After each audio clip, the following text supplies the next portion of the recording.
Hello, welcome back. If you have been a long-term viewer and subscriber of the channel, you know that we talk about Alibaba quite a lot because people are very interested. And I found this article here which I thought is very important to talk about for a very important reason. This person here, the person who wrote the article, used to be bullish on Alibaba, and all of a sudden they actually turned bearish. And I want to examine why that happened and kind of show you how fear can really lead to non-sensible positions here, and actually lead to making decisions that don't make sense anymore, even though you were, very sensible in your approach previously. This is what fear will do to you, and also, if you actually don't know what's going to happen, and this kind of bearish cycle tends to last for longer than you expected, all of a sudden you start getting doubts. And this is when a logical investor, sort of like the intelligent investor, should actually forget about this and take a walk or something and actually reiterate about the things about the company, the facts about the company, and not just rely on fear. And let me tell you what I mean here. Let me explain.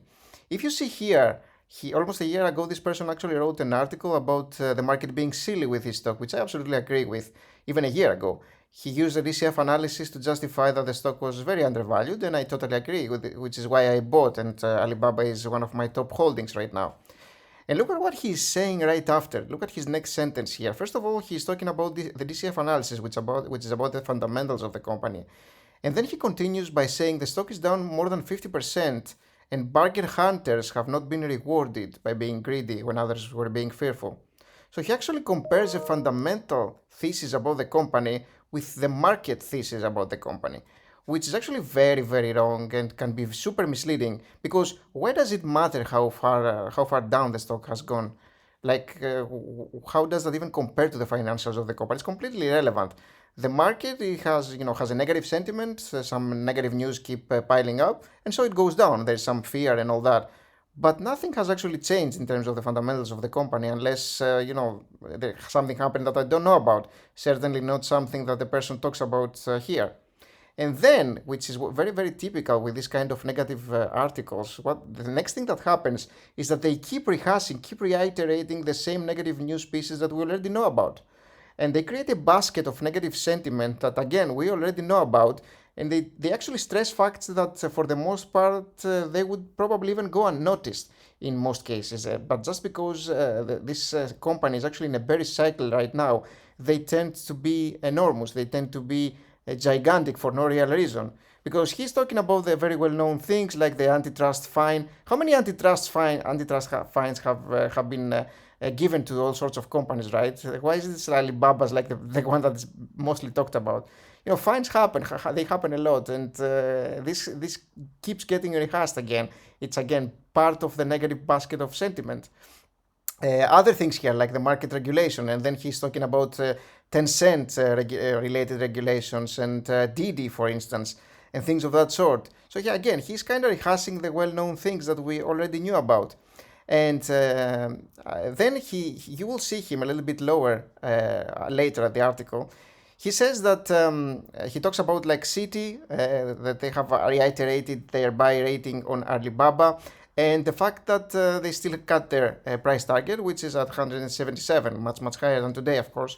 And Charlie Munger, the article mentions that Charlie Munger cut his Alibaba stake in half from 600,000 shares.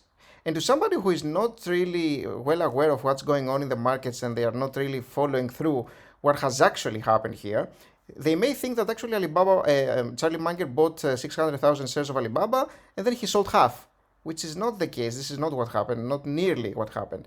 Actually, Charlie Munger has doubled his stake from 2021. And let me show you the proof of that in case you are not aware. Let's take a look at the Daily Journal Corp holdings here. And I'll take you back to Q2 2021. Take a look at this one, Baba. They are holding 165,000 shares over here in Q2 2021. What about Q3 2021? They added 136,000 shares, so effectively doubled their position to 302,000 shares over here. What about Q4? Q4, they actually added 300,000 more shares over here. They effectively doubled their position again, so they quadrupled their position. And what happens is they sold half of it in Q1. So you see that they actually sold half of it, effectively holding 300,000. So practically speaking, they almost doubled their holdings from Q2 2021 to Q1 2022. They have almost 100% more, not 50% less, as the article kind of seems to be implying here. And this is why you need to be super careful about these kinds of articles here, because they can really mislead you, and among this sea of negative information, you actually forget about the facts. And the thing is, if Charlie Munger was actually knew something about Alibaba, he knew something about fraud or something that went severely wrong, why is he still holding 100% more shares than 2021? Why didn't he sell everything? Like, what's the reason for this?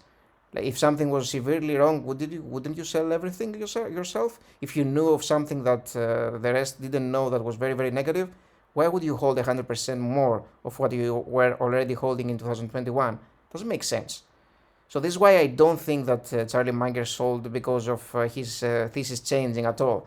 I think that it was possibly maybe my core reasons why this could have happened, I feel, maybe either tax loss harvesting, so they used Alibaba's loss to tax loss harvest some other gains, for instance, or the other potential reason is that because Charlie Munger actually stepped down as a chairman, maybe there was a little bit of, the new chairman actually wanted to release a few shares because they are already holding a little bit too much with 600,000. So maybe they actually wanted to readjust their portfolio. But again, if there was something severely wrong with Alibaba, why not sell everything? It doesn't make sense at all. So yeah, this is what I wanted to talk about, because you can see all these kinds of articles here and kind of affect you, really affect you, and you may be constantly asking yourself, did I take the right decision if I bought, that is if you bought Alibaba. And the thing is, if you actually look at it with an objective eye, what is this person saying really? I mean, he's talking about the same pieces of information that we already know about. There's nothing new here. It's just a rehash of what we already know. And for some reason, during this kind of news, he changed his position. And the reason why he changed his position is basically fear. It's what happens a lot when we're talking about bullish and bearish cycles. When we have a bearish cycle that lasts a long while, people, some people, mostly people who are not very seasoned in terms of investing, they can be affected from these kind of news pieces and forget the fact that the company is doing awesome, which is the only thing that matters in the long run. And this is why I wanted to make the video. I thought this was a very interesting article with a very important point, which I wanted to stress here. Because as an investor that actually is a cautious investor and an investor that actually pays attention to what is actually happening and not the news, which can change all the time, you see here a company that has tremendous potential and it's undervalued, and that's all you should be seeing. Is there any risk? I mean, there is risk with anything, but remember that when there is a bearish cycle, negative pieces keep piling up because people stress the negative facts and avoid the positive facts. And the opposite happens with bullish cycles. When everything is greedy and bullish, people tend to forget the negative aspects. Take a look at Tesla, for example, that is super overvalued, yet, whenever something happens, whenever anything that comes out of Tesla as a news piece is somehow positive for now, as we're in a bullish cycle. So this happens both ways, and it can last for a while. That's very important. And if you ask yourself why this thing is not turning around, you have to be patient. Proper investors, again, are patient. And remember that smart money is always patient. And this is why they're waiting for the dust to settle. And you have to be sure that they will eventually pile up on Alibaba, unless something extreme happens that is completely unexpected, which I really doubt it will be the case. But thank you for watching this one. I hope you enjoyed the article. Let me know what you think about Alibaba. And leave a comment below. I'd love to hear from you. And remember to subscribe and to the channel and like the video if that was enjoyable for you to watch. And again, thank you for watching this one. I'll see you in the very next one. Bye bye.